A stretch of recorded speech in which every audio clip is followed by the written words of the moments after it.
Where I typically start in my study is with Bible Gateway. And you're going to see that you can enter a passage keyword or topic. So like if I were to say John 3:16, it will pull up John 3:16. I don't normally do that.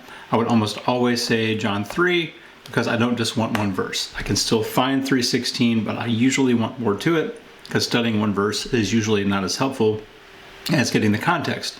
You can see in Bible Gateway that you can go to the next chapter right here, or you can go back a chapter right here. You can also change the translation that you're in right here, or you can change the translation you're searching in right here. That's why there's two different translations. So this translation, when I click that, this affects my search. Okay, so if I wanted to see John 4 in the King James, I could change this to King James. It would take me there. If I'm already in, say, John 3, and I want to just change the translation I'm in on this chapter, I would go here. And I would say, okay, I want that in the Message, let's say. And now we're in John 3 in the Message. So that's why you have two different translation drop downs. So let's say that I wanted to look at 1 Timothy chapter 2, where Paul talks about women being silent, learning in submission, not having authority over men. That verse 2:11, 2:12. And let's say I wanted to dive into this in a little more depth, where he says, a woman should learn in quietness and full submission. I do not permit a woman to teach or assume authority over a man, but she must be quiet. Okay, so let's just dig in a little bit on this scripture and what it actually is saying. And I've opened up a few tabs on the tools that I've mentioned to you. This is Blue Letter Bible, and you could go over here and let's just do New American Standard, because that's a more literal translation. We're going to do 1 Timothy 2. We're going to see our verse down here, verse 11, a woman must quietly receive instruction with entire submissiveness. I do not allow a woman to teach or exercise authority over man, but to remain quiet. So if we were to go here, we can get the Strong's number, which I really don't use an awful lot. You get the Greek, like gune is a woman or a wife. Esukia is to be quiet, and is in, and on it goes. So it gives you the Strong's number, it gives you the Greek, it gives you how to say that Greek word in English. You can listen to it here. And the parse is kind of like we'd say in English, like a part of speech, plural, singular.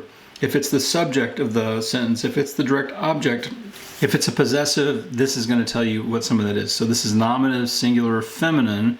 So nominative is the subject, women, that's the subject of the sentence. Singular, a woman, you see right there, a woman, and feminine. So that's what that means. Nominative subject, right here it says, right there on the pop-up, nominative, singular, feminine. Here's a tool to kind of look really quickly at the Greek. You can kind of go like one verse at a time. You can go to the next verse right here. Now you're in verse 12. Okay. Not allow a woman to teach or exercise authority over a man. We're going to get into these words in just a minute. There's this interlinear here with Bible Hub, where you can get into the chapter, and you see here in 1 Timothy chapter 2, starting in verse 11, there's gune once again. A woman in quietness will learn in all submissiveness. However, do not permit a woman to teach or have authority over a man, but to be in quietness.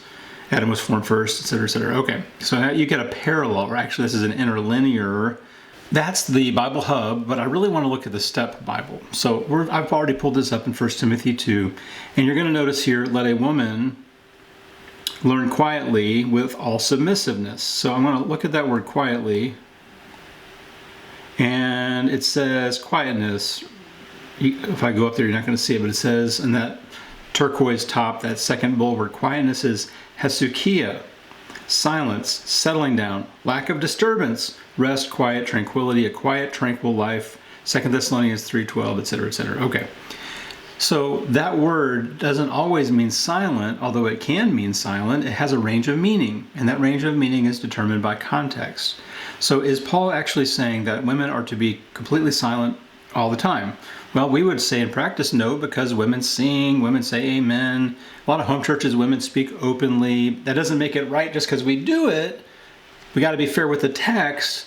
But in practice, we are saying like women are just not totally silent. Like women don't walk in the door of the gathering and are silent and then go home and are silent. until they go home.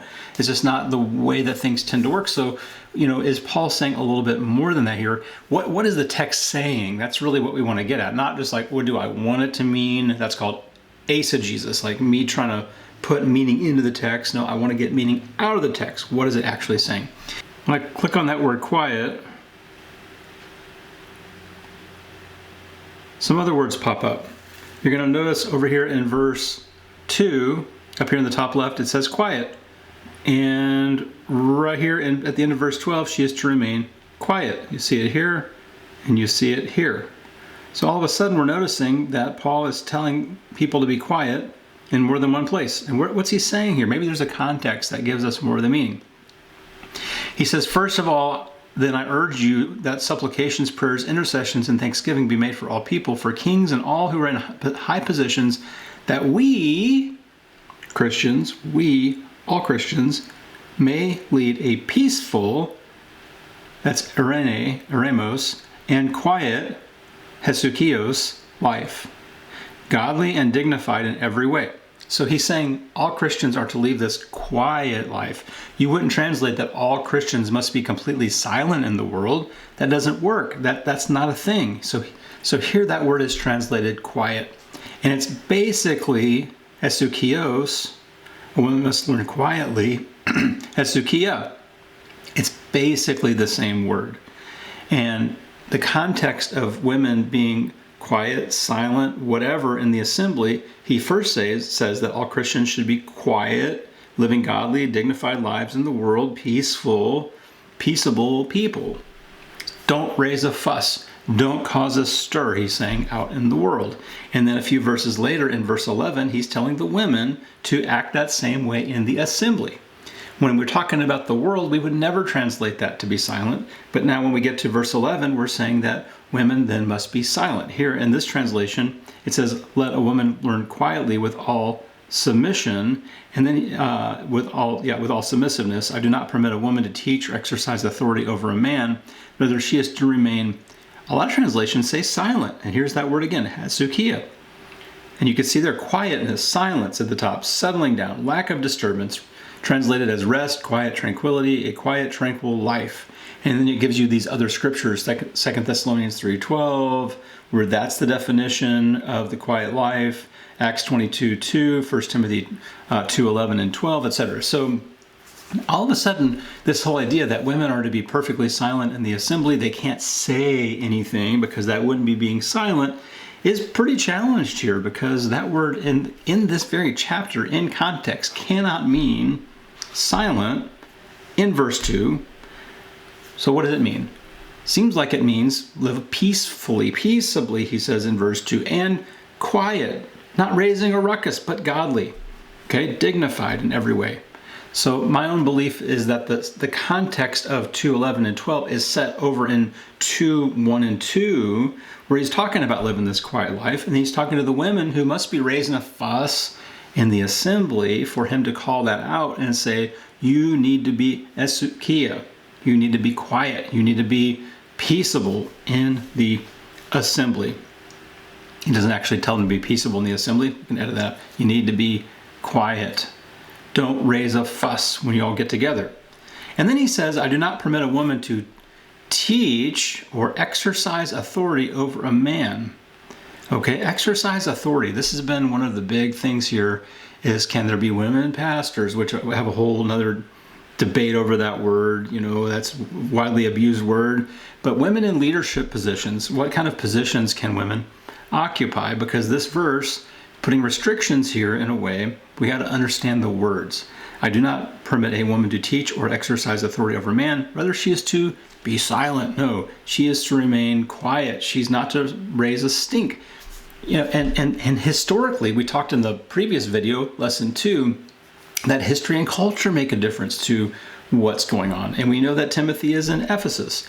And we know from Acts that Ephesus had Artemis of the Ephesians. It was a very feministic city. Artemis is a female god. It was a very feministic culture. And in this feministic culture, they have women who are often very much in charge of the cult of various to various idols and worshiping and things like that. And that culture of feminism and feministic dominance is making its way into the church, it seems, where women are railroading the men, running over the men, not being self-controlled, not being quiet, but are domineering people, okay? So when he says, I don't permit a woman to teach or exercise authority over a man, rather she is to remain quiet. Now notice right here, word analysis. This is the word authentane, or this is the root word authenteo. Here it's an infinitive, right here, authentane. And the ain on the end, E-I-N, is an infinitive. And that is a word that means to have authority over, to domineer. How many times is this word used in the New Testament? One time. Right there, this verse. How many times is the word, and there's authenteo, how many times is the word authority used in the New Testament? Let's see. Because just because an English word is there doesn't mean it's the same Greek word every single time, or the same Hebrew word. So you're going to see in the New Testament 81 times, 10 in Matthew, 10 in Mark, 13 in Luke, etc., is this word authority. He taught as one who had authority. But that can't be authentane or authenteo, because authenteo, authentane is only used one time right there in the whole New Testament. So it has to be a different word. And what was the word? Matthew 7:29, one who had authority. Let's look it up.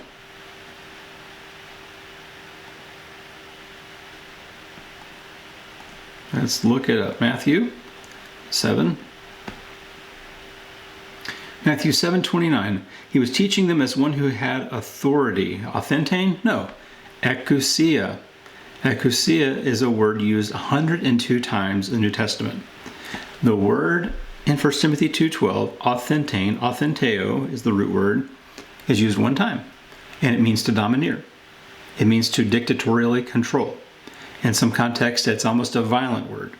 It's not the normal word for authority. So when Paul says you are not to authentane the men, the women are not to authentane the men, he's not using the word exousia, which is used 102 times in the Greek New Testament.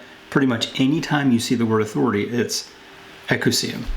In 1 Timothy 2:12, Paul, who uses exousia a lot, uses authentane, because the women are not having a problem with exousia, which is the normal word for authority. They're having a problem with authentaning, controlling, dictatorial, domineering, domination, because that's the culture of Ephesus. That's the very water in which they swim, the air in which they breathe, is the feministic, domineering culture of Artemis of the Ephesians. These converts are bringing that same religious culture of feministic domination into the Christian assembly. That's what I'm trying to get at here. But you don't know that if all you have is this right here, and you go to 1 Timothy 2, and you say, I do not permit a woman to teach or assume authority over a man. That doesn't really give you the flavor of that word at all. You have to get down below the surface. You also can cross-reference and say, well, where is Timothy when Paul's writing this? Oh, right there, it does. He's in Ephesus. Look at this. As I urged you when I went to Macedonia, stay in Ephesus. So then you can say, well, what does the Bible tell us about Ephesus? Where else does this come up? Oh, Acts 19. What's going on in Ephesus? Artemis of the Ephesians. And then you can start going to Google, look up who was Artemis of the Ephesians, and get like a little culture here. Localized, highly powerful Anatolian mother goddess, identified with the Greek goddess Artemis, Diana, distinct in her roles as a fertility deity, protector of childbirth, queen of heaven. She was worshipped in the Temple of Artemis, the seven wonder site in Ephesus, often depicted with numerous protrusions representing fertility. Okay, and then you can say, was the Artemis cult feminism?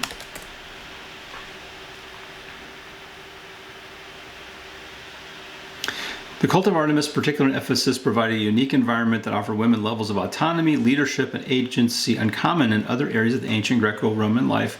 While it is anachronistic to label an ancient religious movement as feminism, agreed, in the modern sense, Artemis is frequently regarded today as a feminist icon due to her independent strength and role as a protector of women. There you go. They're bringing that into the Christian assembly. There you have it. So this brings together the cultural, historical, religious background of the text. It brings in the Greek New Testament into the text. And now you can see how to use the STEP Bible, stepbible.org. You can use Bible Gateway.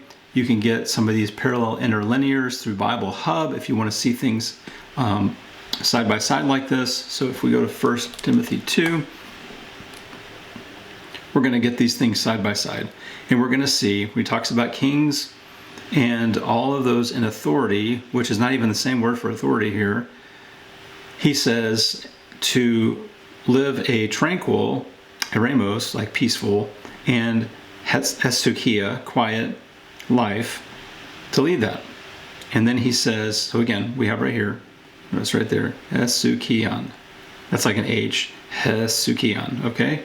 And then we go down to verse 11, and he says, women should learn in hesukia, okay?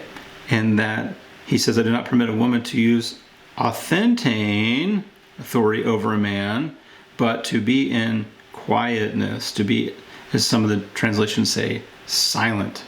So now all of a sudden we realize that the Bible doesn't instruct here for women to be perfectly silent. It instructs women to be quiet, to not raise a fuss. And it doesn't say that women can't have any semblance of authority. It says don't authentane. Okay, so, and then we could say, well, what about 1 Corinthians 14?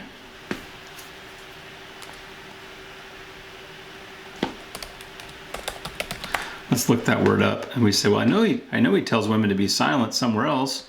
1 Corinthians 14:34. Women should remain silent, and the church is not allowed to speak, but must be in submission as the law says. Okay, not sure what that law is, but that's what the law says. If they're to inquire about something, they should ask their own husbands at home. It's disgraceful for women to speak in the church. Okay, so what's he saying here? 1 Corinthians 14:34 and 35. Let's look at our step Bible. 1 Corinthians 14, 34, 35. All the churches of the saints, the women should keep silent. Wait a minute. You see when I roll over that? Silent pops up here and here. You see that? And if I were to go here, does silent pop up anywhere else? No. If anyone speaks in a tongue, let two or three at most each in turn, and let someone interpret. But if there is no one to interpret, let each of them be silent in church and speak to himself and to God. Let two or three prophets speak, and let the others weigh what is said. If a revelation is made to another sitting there, the first must be silent. For you can all prophesy one by one, so that all may learn and be encouraged. And the spirits of the prophets are subject to the prophets, for God is not a God of confusion, but peace. As in all the churches of the saints, let the women be silent. Silent, silent, silent. I want you to notice something about this. Verse 28.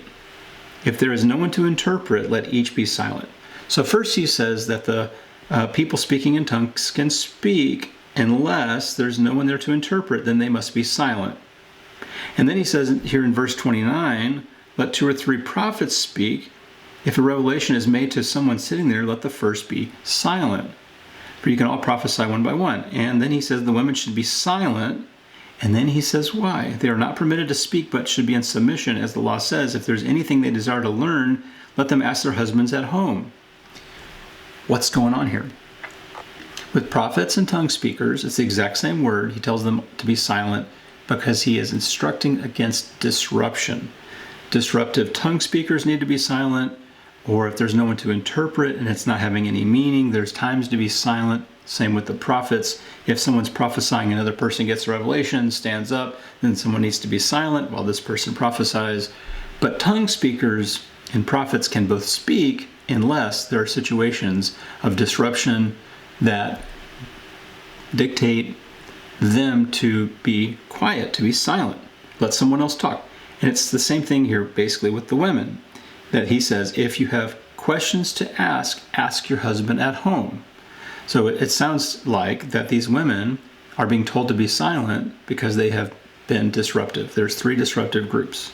When people speaking in tongues speak over each other with no interpreter, or prophets begin speaking over each other, in those situations, and that women who have questions, who are just blurting them out in the assembly, and it's disrupting what's going on, and they're maybe doing it in a way that's not helpful. It doesn't tell us exactly how that's going. But what I want you to notice is the word silent is used for 3 different groups. In the other 2, it has to do with disruption and order and understanding, and the same here with the women. Disruption, order, and understanding. So these help us kind of dig into this, and you're going to see that the women should keep silent. And up here, sigao is to be silent. Right here, silent, sigao is to be silent.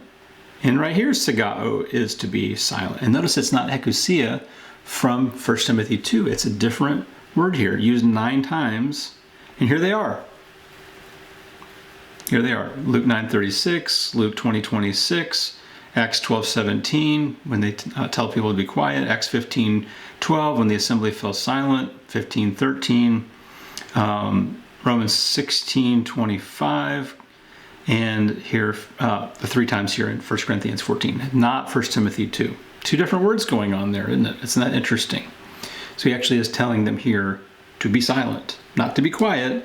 Not like if one tongue speaker is going and others start going, just some of you be a little more quiet than others. He said, no, this be silent. So I hope that gives you a flavor for how to tie some things together. If you just start looking up passages or words in the English New Testament, or whatever translation you want to pick from over here, say New American Standard or whatever, and you want to look up the word for silent or whatever, you can find where it's used and how many times in each book. The thing you have to remember is just because it's an English word doesn't mean that it's the same Greek word every time. Sometimes it's different words get translated in different ways depending on the context. So I just wanted to put some of this into practice for you to see, some of these bells and whistles and tools like Bible Hub can put it interlinearly like this, where you can see all these things together. Step doesn't put it interlinear, but you can click on each word and pull them up and you can see it like that. And Step may have an interlinear function that I just haven't dug around it enough to know. But I typically am studying from Bible Gateway. I'm also using Logos Bible software that has some cost involved in it. I just want to show you some free tools. So I hope this kind of gives you an idea of kind of how to tease some things apart. And again, also in the Step Bible, if you can remember, it had how many times it's used. See, the beginning, here's the word right here, and that's exactly that same word used 51 times. So when I click on this frequency usage, this is exactly the same word in Hebrew that I had there from Genesis. That helps an awful lot. So it's not just that I'm saying, let's say in the beginning, I'm not just looking for all the times beginning is used in English. I'm looking for Barashit here.